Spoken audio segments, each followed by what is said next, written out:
Even बच्चों, आज हम the rise of nationalism in Europe की सभी इम्पोर्टेंट डेट्स को रीडअप करने जा रहे हैं, यहाँ पे पढ़ने जा रहे हैं। और अच्छी तरीके से एक बार आपको चैप्टर इम्पोर्टेंट डेट्स के थ्रू और रिकॉग्नाइज हो जाएगा, याद हो जाएगा, रिवीज हो जाएगा आपका। ठीक है। 1707 में एक्ट ऑफ यूनियन होती है इंग्लैंड एंड स्कॉटलैंड के बीच में। हम ये ऑलरेडी रीड कर चुके हैं, जब इंग्लैंड स्कॉटलैंड को अपने अंदर इंक्लूड करता है, किसके थ्रू? एक्ट ऑफ यूनियन के थ्रू, कि वो एक ग्रेट ब्रिटेन को बनाएंगे। ठीक है। 1789 में फ्रेंच रेवोल्यूशन होता है, जहाँ पे वेस्टाइल फोर्ट स्टॉर्म किया जाता है by the people of third state. ठीक है बच्चों। 1807 में ग्यूज़बी मज़ैनी का बर्थ होता है, उनका जन्म होता है। ग्यूज़बी मज़ैनी जो एक सीक्रेट सोसाइटी के एजेंट थे, रेवोल्यूशनरीज थे, जो इटली, उन्होंने दो सीक्रेट सोसाइटी बनाई थी, young Europe and young Italy. ठीक है बच्चों।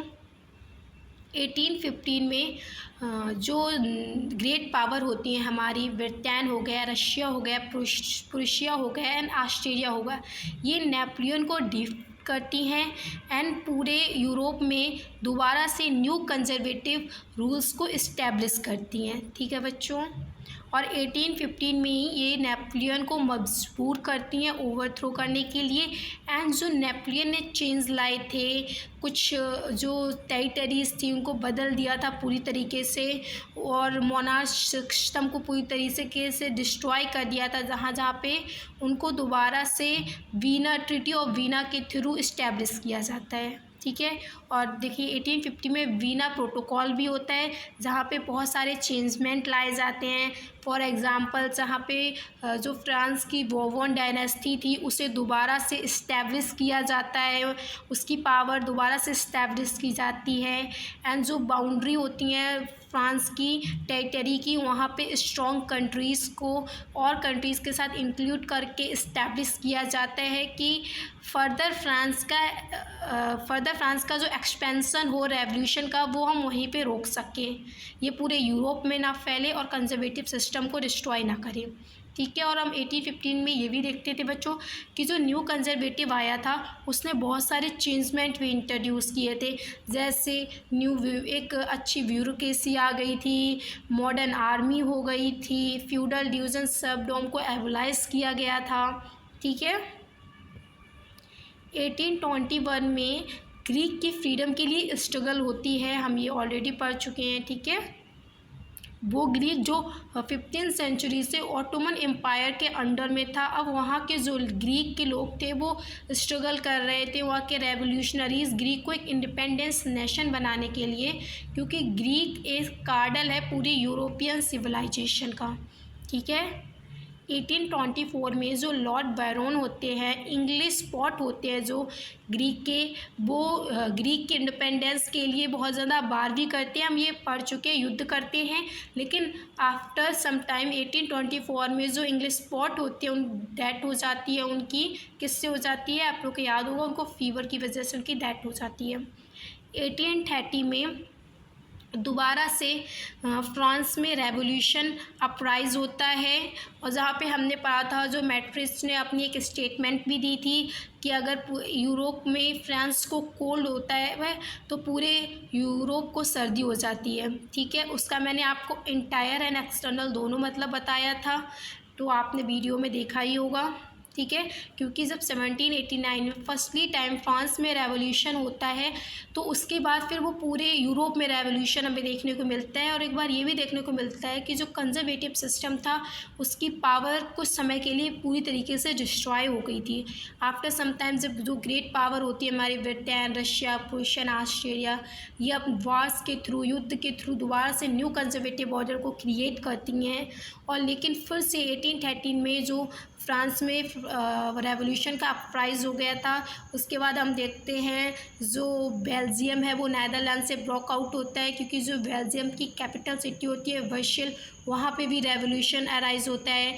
उसके बाद ग्रीक में रेवोल्यूशन होता है वहाँ की इंडिपेंडेंट के लिए।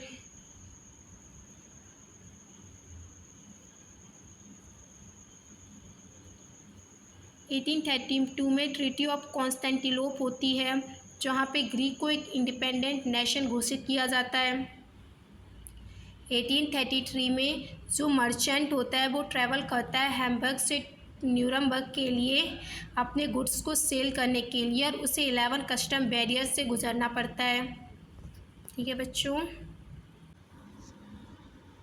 यहाँ पे हम 1848 में पढ़ने जा रहे हैं। 1848 में क्या होता है, जो फ्रेडरिक सोरियो होते हैं, एक आर्टिस्ट होते हैं फ्रेंच के, पेंटर बोल सकते हैं, आर्टिस्ट बोल सकते हैं, जिनका नाम फ्रेडरिक सोरियो होता है। वो अपना एक ऑटोपियन विज़न को दिखाते हैं, उसे डिपिक्ट करते हैं, उसे पूरी दुनिया को ऐसे दिखाते हैं उस पिक्चर के थ्रू कि पूरी दुनिया में democratic and socialist and Republic की बात हो रही है, और धीरे धीरे हर एक नेशन लिबर्टी की तरफ, आज़ादी की तरफ बढ़ते हुए जा रहा है। जो वहाँ पे स्टैचू ऑफ लिबर्टी था उसे अपनी होमेज देते हुए, और जहाँ पे all mens, all social group and womens and children, सभी लोग एक लॉन्ग आउट ऑफ ट्रेन में चल रहे हैं, होमेज को प्रोवाइड करते हुए, liberty of statute of liberty को प्रोवाइड करते हुए, अपने नेशन को इंडिपेंडेंस करते हुए आगे बढ़ते हुए चले जा रहे थे। ठीक है बच्चों, हमने यहाँ पे ये पढ़ा था, और हमने वहाँ पे इस पिक्चर में और भी कुछ देखा था कि जो ग्रे और एब्सल्यूट पावर थी, उनके जो सिंबल्स थे एब्सल्यूट पावर्स के, वो फॉरग्राउंड टूटे फूटे ज़मीन में बिखरे हुए हैं, एंड हर जगह नेशनलिस्ट रिपब्लिक की बात हो रही है, और सब एक इंडिपेंडेंट नेशन धीरे धीरे बनते हुए जा रहे हैं। ऐसा जो हमारे आर्टिस्ट थे, फ्रेंच आर्टिस्ट फ्रेडरिक सोरियो ने अपनी ऑटोपियन दिखाया था उस पिक्चर के थ्रू।